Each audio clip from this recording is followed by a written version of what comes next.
다윗의 이야기입니다. 새벽 본문 말씀과 좀 이어지기 때문에 같이 연결해서 오늘 보려고 합니다.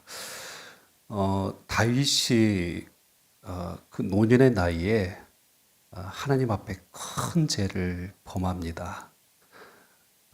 그 중에 이제 오늘 우리가 다루는 내용이 뭐냐면 다윗이 인구조사를 한 것이죠. 하나님께서 이 다윗의 행위를 악하게 보셨어요. 그래서 심판하십니다. 그동안 다윗은 참 하나님을 잘 믿고 의지했었는데 어느 순간 왕이 되고 나서 오랫동안 통치하면서 그의 마음이 무뎌진 것 같습니다. 그러니까 인구조사라는 것이 사람의 머리 숫자를 헤아렸다는 것이죠. 그러니까 전쟁에서 칼을 뺄 수 있는 숫자가 몇 명이냐, 이 숫자와 크기와 그리고 사람이 가지고 있는 힘, 이걸 의지하기 시작했다는 것이죠. 그래서 이제 하나님께서 이와 같은 인간의 그 교만한 마음, 그 마음이 사로잡혀 있는 다윗을 징계하는 내용이 오늘 본문의 배경입니다. 하나님께서 다윗에게 세 가지 이 징계를 내릴 테니까 그 중에 하나 택하라고 하죠. 그 중에 이제 다윗이 어떤 걸 택하냐면 이스라엘 온 전역에, 그러니까 다넷에서부터 브엘세바까지 전염병이 돌아서 사흘 만에 7만 명이 이제 죽게 되는 이런 이제 징계를 내리시게 됩니다. 그제서야 다윗이 이제 깨닫고 회개하고 하나님 앞에 이제 돌아오게 되는데 그 이야기가 오늘 본문 18절 바로 앞에까지의 이야기입니다. 우리 역대상 21장 17절 말씀, 바로 앞에 말씀이죠. 우리 같이 한번 읽겠습니다. 시작. 하나님께 아뢰되 명령하여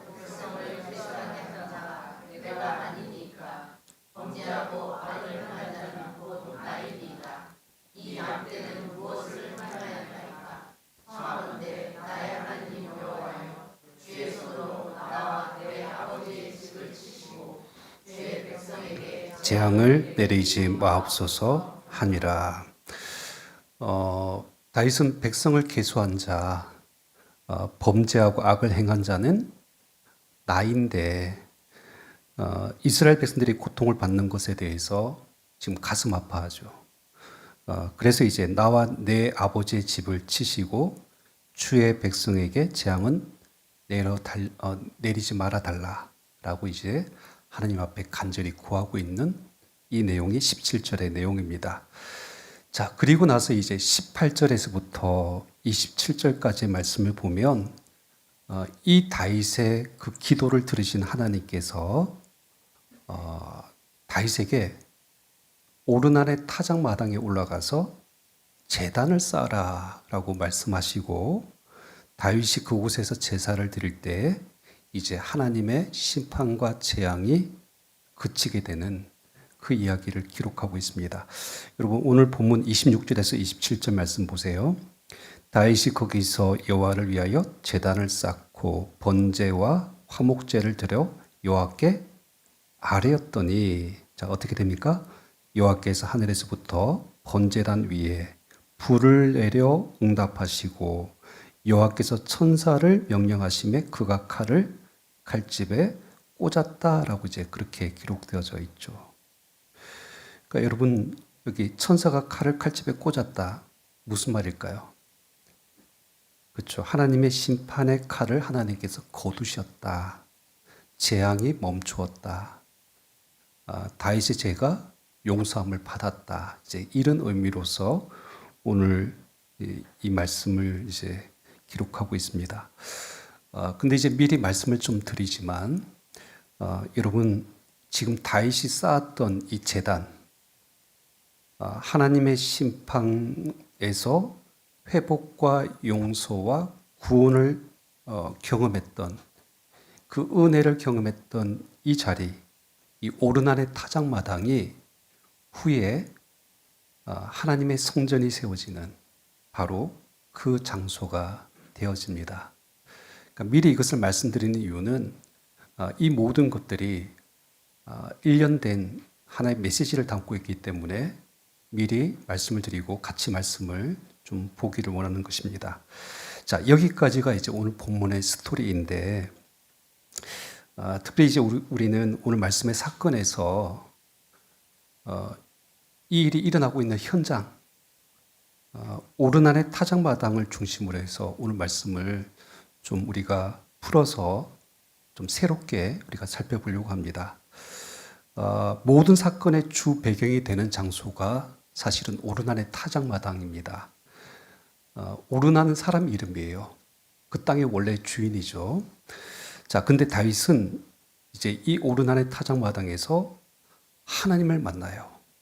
근데 어떤 하나님을 만날까요? 자, 첫 번째, 이 오르난의 타작마당에서 만난 하나님은 어떤 하나님이냐? 공의의 하나님입니다. 여러분 15절, 16절 말씀 한번 봐주세요. 15절, 16절. 하나님이 예루살렘을 멸하러 천사를 보내셨더니 천사가 멸하려 할 때에 여호와께서 보시고 이 재앙 내림을 뉘우치사 멸하는 천사에게 이르되 족하다. 이제는 내 손을 거두라 하시니 그때에 여호와의 천사가 자 어디에 서 있습니까? 여부수 사람 오르난의 타작마당 곁에 선지라 라고 지금 성경이 말씀하고 있습니다. 다윗이 그 천사를 눈으로 봐요. 그래서 여러분 16절 말씀 보세요. 우리 같이 읽겠습니다. 시작. 다윗이 눈을 들어보매 여호와의 천사가 천지 사이에 섰고 칼을 빼어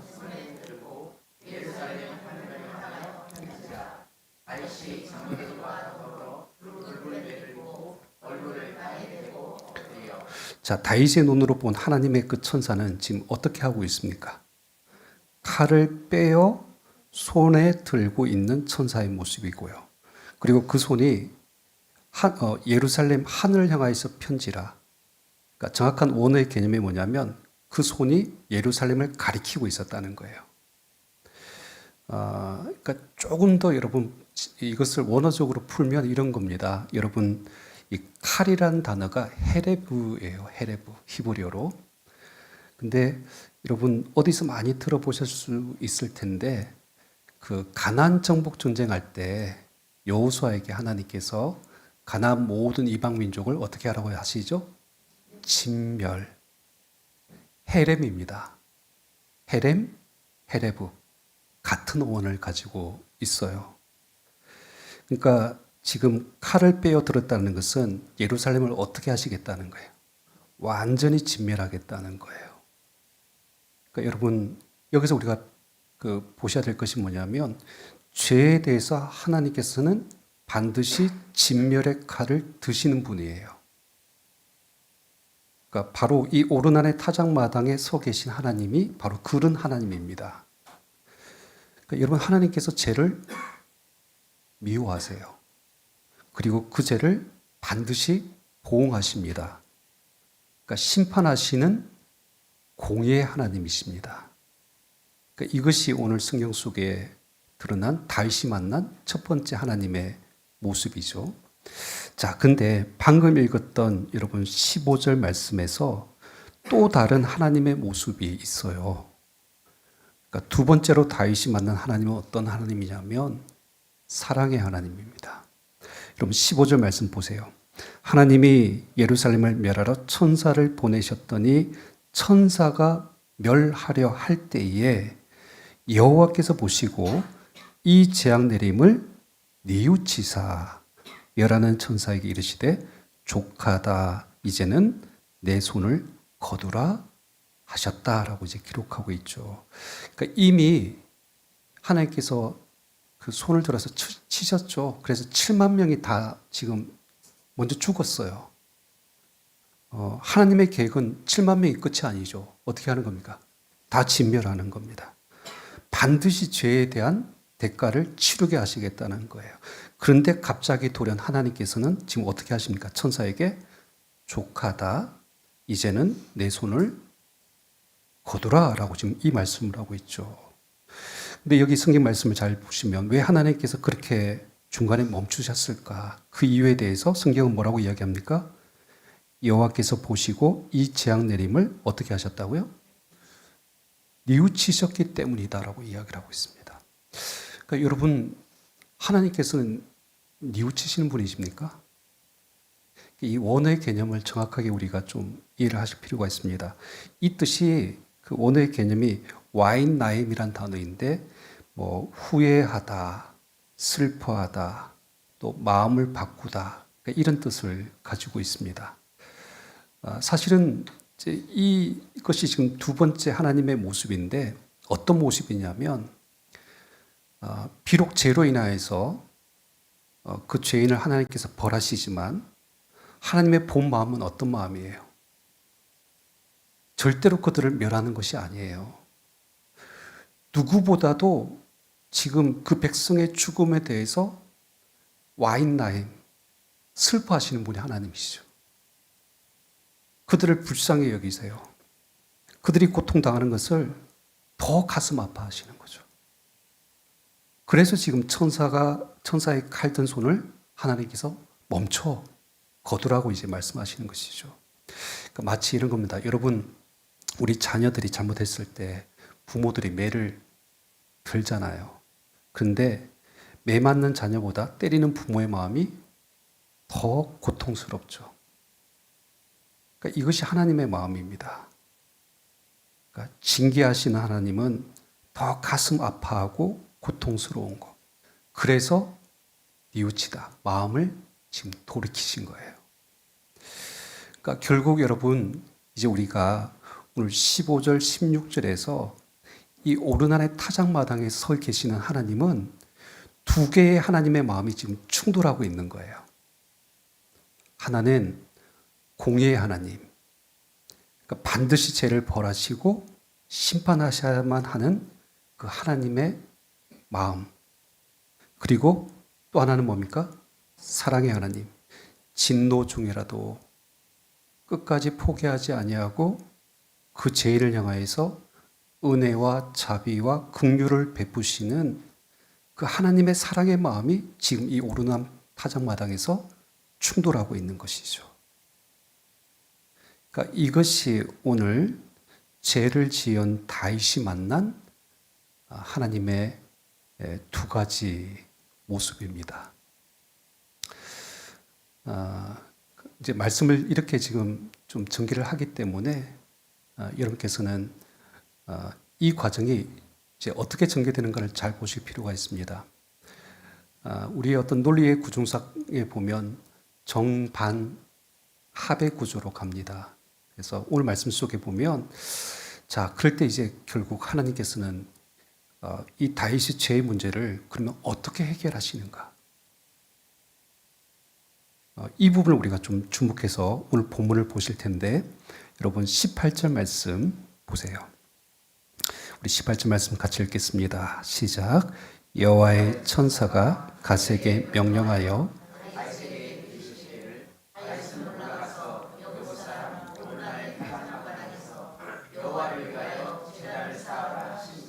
자, 같은 장소가 언급되어지고 있죠. 근데 하나님은 오르난 타작마당에 올라가서 그곳에서 다윗에게 여호와를 위하여 제단을 쌓아라라고 명령하십니다. 지금 다윗을 어떤 자리로 부르시는 거죠? 예배의 자리로 부르는 겁니다. 그리고 그 예배를 통하여서 다윗을 회복시키는 것이죠. 자, 여기서 중요한 핵심이 그 예배의 장소가 여부수 사람 오르난의 타작마당이라는 거. 그러니까 이걸 놓쳐서는 안 됩니다. 왜 하나님 그 자리로 부르셨는가? 왜 그 자리에 가서 예배하라고 하는가? 그러니까 앞서서 말씀드렸듯이 이 특정한 장소가 가지고 있는 의미가 있어요. 하나님은 그곳에서 어떤 하나님을 직면하게 만드는 거죠.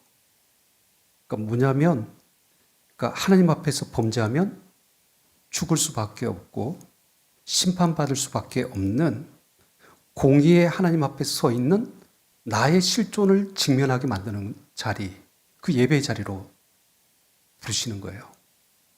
그리고 나서 그럼에도 뉘우치사 마음을 돌이켜서 은혜와 자비를 베풀기를 원하시는 사랑의 하나님, 누구보다도 나를 불쌍히 여기시고 죄에서 돌이키기를 원하시는 그 하나님을 직면하라. 그런 뜻으로 그 예배의 자리로 부르신다는 것이죠. 그럴 때 여러분, 예배가, 우리가 드린 예배가 바로 이런 자리입니다. 하나님을 만나고 대면하는 자리잖아요. 근데 여러분, 하나님 앞에 설 때 여러분 어떤 마음을 가지고 나오십니까? 이 예배 자리에 딱 앉을 때 사실은 좀 부담, 이렇게 마음속에 여러 어려움이 있어요. 뭐냐면 한 주 동안 지었던 내 죄를 지금 가지고 왔기 때문이죠. 이 죄의 수치가 있어요. 세상에 온갖 더러운 허물이 내 모든 영혼과 육에 이렇게 묻혀져 있죠. 그러니까 감히 주님 앞에 이 모습으로 나아가지 못하는 나의 부끄러움이 있고, 그리고 그 하나님 앞에 선다라는 두려움을 직면하는 자리가 사실은 예배의 자리입니다. 그럼에도 불구하고 우리가 하나님 앞에 나아갈 수 있는 용기를 얻을 수 있어요. 왜 그렇습니까? 히브리서 4장 16절 말씀처럼 우린 참 이렇게 염치도 없고 끊임없이 죄를 반복하는 부끄러운 모습이지만 긍휼하심을 받고 때를 따라 돕는 은혜를 얻기 위하여 은혜의 보좌 앞에 나아갈 수 있기 때문입니다. 그러니까 예수님 때문에 우리가 이 예배 자리에 설 수가 있는 것이죠. 자, 이제 그럴 때 우리가 한 가지 더 이제 주목해야 될 것들이 있습니다. 우리가 읽은 본문 말씀을 보면, 자, 이제 이 오르난의 타작마당에서 어떤 제단을 쌓는가, 그 내용을 우리가 보셔야 됩니다. 여러분 22절 말씀 보시면 앞에 화면만 봐주세요. 그러니까 다윗은, 자, 그 땅의 주인이 누구예요? 오르난에게 내가 이제 이곳에서 하나님 앞에 제단을 쌓으려고 하니까 상당한 값을 주어 내게 넘기라 라고 그렇게 말을 합니다. 근데 이어지는 23절 말씀 보시면, 자, 오르난은 어떻게 이야기합니까? 그냥 왕에게 다 드리겠다는 거예요. 그냥 주겠다는 거죠. 왕이니까. 굳이 값을 치르지 않아도 된다. 지금 그 이야기를 하는데 다윗은 한사코 그것을 받아들이지 않습니다. 그리고 나서 다윗이 뭐라고 말을 하느냐? 오늘 24절, 25절 말씀 봐주세요. 다윗 왕이 오르난에게 이르되 그렇지 아니하다. 내가 반드시 상당한 값으로 사리라. 내가 여호와께 드리려고 내 물건을 빼앗지 아니하겠고 값 없이는 번제를 드리지도 아니하리라. 자, 여기 밑줄 그어주세요. 값 없이는 번제를 드리지도 아니하리라. 그리고 나서 이제 값을 치르죠. 25절 말씀. 그리하여 다윗은 그 터 값으로 금 얼마입니까? 600세겔을 달아 오르나에게 주었다라고 성경은 이제 기록하고 있습니다. 일단은 그러니까 격가지 이야기니까 이런 거는 또 계산해 줘야 됩니다. 금 600세겔은 얼마일까요? 그러니까 여러분 이제 성경에 나오는 화폐의 단위를 보면 달란트도 무게 단위이고 세겔도 무게 단위예요. 근데 금 이 600세겔은 무게로 하면 약 금이 6.4kg. 우리 계산 방식으로 하면 금 1,700돈 정도 된다고 합니다. 자, 그래도 뭐 이렇게 느낌이 없죠. 뭐 돌반지 뭐 하나 이렇게 해주는 느낌일 수 있는데, 여러분 보세요. 금 한 세겔은 당시에 은 한 세겔의 15배의 가치를 가지고 있어요. 그러니까 이제 금 600세겔은 은으로 환산하면 9,000세겔이 되는 거예요. 은 9,000세겔. 그러니까 근데 은 한 세겔이 그 당시에 노동자가 4일 동안 일해서 얻는 품삯이 은 한 세겔입니다. 자, 하루 일당 10만으로 계산하고 은 한 세겔은 뭐 40만으로 이렇게 치면 뭐 40 곱하기 9천 하면 3만 6천 나오죠. 그러니까 쉬지 않고 3만 6천 일을 일해야지만 벌 수 있는 금액. 1년이 365일이니까 예를 들어서 3만 6천이라고 생각하면 약 한 100년 정도 한 푼도 안 쓰고 모아야지만 얻을 수 있는 어마어마한 금액에 해당되는 값을 치르고 그 땅을 이제 다윗이 산 것이죠. 그러니까 말 그대로 상당한 값으로 그 대가를 치르는 것을 볼 수가 있습니다. 그러니까 이렇게까지 하는 다윗의 의도는 뭘까요? 우리 아까 밑줄 그었던 부분이죠. 값 없이는 번제를 드리지 아니하겠다는 겁니다. 그러니까 여러분, 이 말의 의미는 뭐냐면 하나님 앞에 드리는 제사, 그 예배는 희생의 제사이어야만 한다는 거예요. 그러니까 자기 자신의 죄에 대해서 아무런 대가도 지불하지 않고 어떤 희생도 하지 않은 채 예배를 드리지 않겠다는 거예요. 여기 특별히 다윗이 어떤 예배를 드리죠? 번제라고 나오잖아요. 여러분, 번제의 특징이 뭡니까? 번제. 번제의 상징성은 헌신입니다. 그러니까 번제는 거의 가죽만 남겨놓고 다 태워서 올려드리는 거예요. 원래 히브리어도 번제가 올라예요. 올라. 뜻이 뭐예요? 올라가다라는 뜻이에요. 굉장히 쉽죠? 이 뭐냐면 모든 재물은 다 불태워서 남김없이 다 태워서 누구에게 올라간다고요? 하나님 앞에 올라가는 거. 모든 것을 온전히 하나님 앞에 다 드리는 헌신의 제사가 번제입니다. 근데 이 번제의 제사의 가장 큰 요건은 뭐냐면 희생의 제사인 거예요. 대가를 치러야 된다는 것이죠. 지금 다윗은 그 이야기를, 이 예배를 드리겠다는 거예요. 그러니까 우리는 예배 드릴 때 아무런 대가나 희생을 하지 않고 예배를 드리려고 하는 그런 모습들이 있어요. 그러니까 단순하게 생각해 보면 이렇습니다.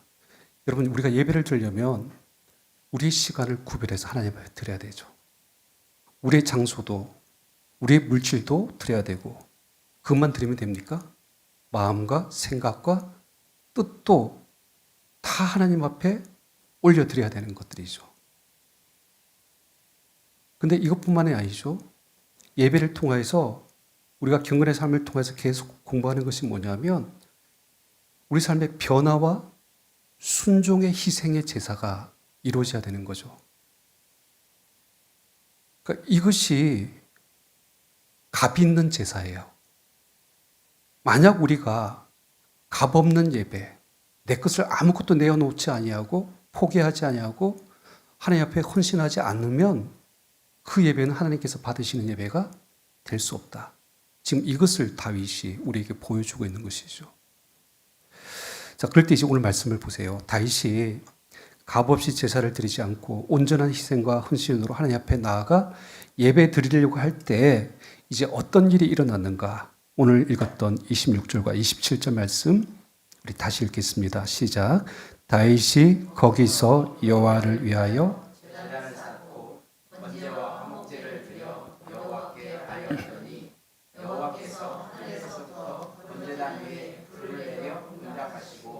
여호와께서 천사를 명령하사 그가 칼을 칼집에 꽂았더라. 아멘. 여기서 우리 한 가지 더 명제를 찾아냅니다. 세 번째, 오르난의 타작마당에서 다윗이 만난 하나님은 어떤 하나님일까요? 다윗을 용서하시는 하나님입니다.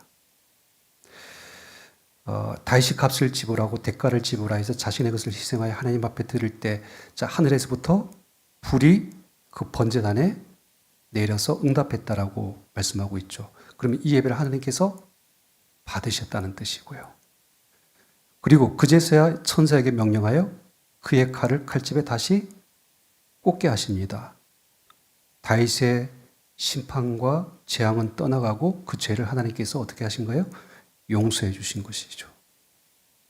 그러니까 심판과 저주는 떠나가고 다시 하나님의 은혜와 회복을 다윗이 오르난의 타작마당에서 예배할 때 경험하였다라고 이제 오늘 성경이 결론을 내리고 있습니다. 근데 여러분, 말씀을 읽어 내려가다 보면 우리 머릿속에 스쳐 지나가는 것이 있어요. 오늘 이 다윗이 드린 이 예배 속에서 우리는 십자가를 만나게 됩니다.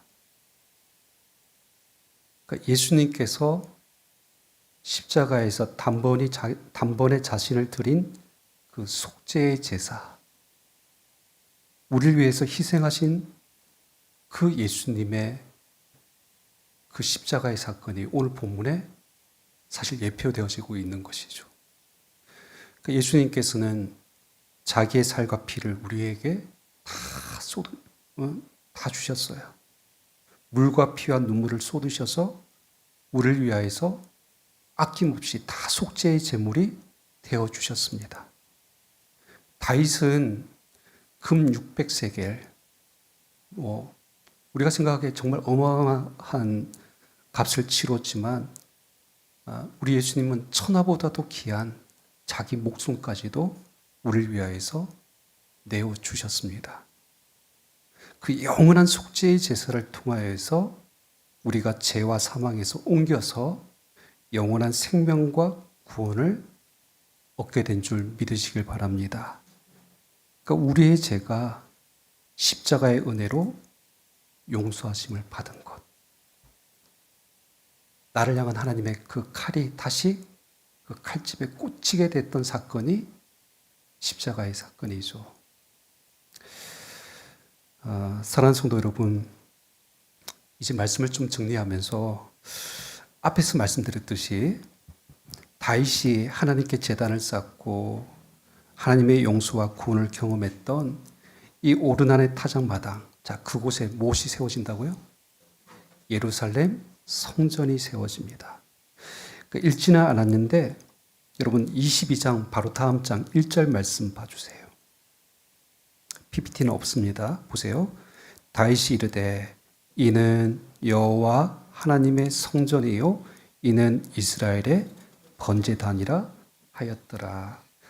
그러니까 하나님의 진노와 재앙이 떠나가고 하나님의 용서와 회복을 경험한 그 예배의 자리가 하나님의 성전터가 되어지고 하나님 앞에 예배드리는 번제단이 되었다라고 성경은 우리에게 말씀해 주고 있습니다. 여러분, 우리의 예배는 언제 시작이 되어질까요? 그러니까 오늘 말씀을 잘 들여다보세요. 죄로 인하여서 실패하고 무너졌던 자리. 그래서 하나님께서 칼을 들고 진멸하려고 했던 그 심판의 자리가 사실은 우리의 예배가 시작되어야 되는 자리입니다. 그곳이 우리 모든 삶에 하나님 앞에 예배하는 성전터가 되어야 되는 것이죠. 사실 오늘 이 다윗의 심판과 용서 그리고 또 성전으로 이어지는 이 주제는 다윗의 이야기가 아니라 우리들의 이야기예요. 그러니까 여러분, 죄로 인해서 죽을 수밖에 없는 우리 인간, 그로 인하여서 하나님의 공의의 심판 앞에 설 수밖에 없는 우리의 그 어두움, 현실, 그 가운데서도 하나님께서는 끝까지 포기하지 않고 긍휼과 사랑을 베푸실 뿐만 아니라 자신의 생명을 희생하여서 값을 지불하게 하심으로 말미암아 다시 용서함을 받고 회복된 자들이 이제 주님과 다시 교제하고 그리고 하나님과 화목하게 되어지는 그 자리가 우리가 서야 되는 예배의 자리이다라고 성경이 말씀을 하고 있는 것입니다. 특별히 여러분, 우리가 역대기 말씀은 언제 쓰여진 책이라고 말씀을 드렸죠? 이 책의 이 역사서를 읽고 있는 사람들이 누굽니까? 그러니까 여러분께서 지금 3주 동안 느헤미야도 갔다가 에스라도 갔다가 지금 역대기로 왔는데 사실은 포로기 이후에 70년 바벨론 포로 생활을 끝내고 돌아왔던 이스라엘 백성들이 읽는 성경의 역대기서예요. 근데 지금 다윗의 이 사건은 그때로부터 이야기한다면 다윗은 주전 1000년경 사람이고 그리고 포로기 기한은 주전 537년쯤이니까 약 500년의 텀이 있어요. 근데 이 사람들이 돌아와 가지고 왜 지금 이 말씀, 기록된 말씀을 읽고 있을까요? 그들은 실패했잖아요. 범죄에서 하나님의 심판을 칼이 그 남유다 땅을 내리쳤어요. 근데 다 진멸하지는 않았잖아요. 하나님께서 그 바벨론 포로로 끌려가게 하셔서 남은 자가 있게 하셨어요. 근데 그들이 다시 돌아왔어요. 이제 성전터가 다 무너졌고 아무것도 없지만 그 자리에서 이 말씀을 읽으면서 그들은 무엇을 꿈꿀까요? 심판과 하나님의 진노가 임했던 이 자리에서 다시 예배를 회복함으로 하나님의 은혜와 용서와 하나님의 구원의 기쁨이 그들 가운데 임하기를 원하는 것이죠. 그 예배를 회복하기 원했던 겁니다. 근데 참 공교롭게도 이 다윗의 예배는 신약에도 나옵니다. 그냥 바벨론 포로기 이후에 사람들이 꿈꿨던 예배가 많이 아니라 여러분 사도행전 15장에 가시면 우리가 일전에 한번 나눴던 말씀인데 사도행전 15장 16절에서 18절 말씀 이것도 PPT는 없습니다. 보시면 16절 이후에 내가 돌아와서 다윗의 무너진 장막을 다시 지으며 그 허물어진 것을 다시 지어 일으키리니 이는 그 남은 사람들과 내 이름으로 일컬음을 받는 모든 이방인들로 주를 찾게 하려 함이라 하셨으니 즉 예로부터 이것을 알게 하시는 주의 말씀이라 함과 같으니라. 그러니까 초대교회 사도행전을 기록했던 초대교회의 사람들이 어떤 예배를 꿈꿨어요? 과거 다윗이 그러니까 그때로부터 하면 1000년 전이겠죠. 1000년 전에 다윗이 드렸던 그 예배를 지금 꿈꾸고 있어요. 그래서 무너진 다윗의 장막을 다시 일으키겠다라고 그렇게 소망을 하고 있는 것입니다. 좀 더 현실적으로 이야기해 볼까요? 초대교회 성도들이 소망했고요. 그로부터 이제 2000년이 지난 우리 한국교회와 우리 세대교회는 어떤 예배가 기준이 되어야 될까요? 그렇죠? 다윗의 예배입니다. 우리의 예배도 바로 이 다윗의 무너진 장막의 예배를 다시 회복하는 것이죠. 그러니까 우리는 좀 다른 것이 있어요. 다윗과 다른 한 걸음이 더 있어요. 그게 뭐냐면 다윗은 번제, 값을 치르는 이 제사를 어떻게 했죠? 계속 반복해서 드릴 수밖에 없잖아요. 하지만 우리가 드린 예배는 어떤 예배입니까? 그러니까 하나님과 죄로 원수되었던 우리가 예수님의 그 십자가의 희생의 속죄의 제사를 통해서 단번에 모든 죄가 사해진 거죠. 그래서 하나님과 우리의 관계가 회복되어지고 하나님과 화목하게 되었습니다. 그렇기 때문에 우리는 날마다 예수 그리스도의 은혜를 힘입어 나아가는 그 자리가 우리 모든 삶의 오르난의 타작마당이 될 수 있다는 거예요. 그러니까 지금으로부터 3000년 전에 세워졌던 예루살렘 성전 사라지고 없죠. 하지만 지금 우리에게 있어서 그 성전은 여전히 우리 삶 가운데 있다는 것이죠. 예수 그리스도를 붙들고 그 십자가를 의지하여서 나아가는 모든 삶의 자리가 우리의 오르난의 타작의 마당이 될 줄 믿습니다. 우리가 예배하는 이 자리는 사실은 죄가 드러나는 자리이고요. 때로는 하나님의 심판 앞에 두려움 앞에 설 수밖에 없는 자리이기도 하지만 예수 그리스도로 말미암은 은혜와 용서로 생명과 구원을 맛보는 자리이고 또 회개함으로 다시 하나님과 교제하고 화목해하는 예배의 자리인 줄 믿으시길 바랍니다. 이 예배를 통해서 날마다 저와 여러분들이 우리의 인생의 오르난의 타작마당을 늘 드나드시는 저와 여러분 되시기를 주님의 이름으로 축원합니다. 우리 기도하겠습니다.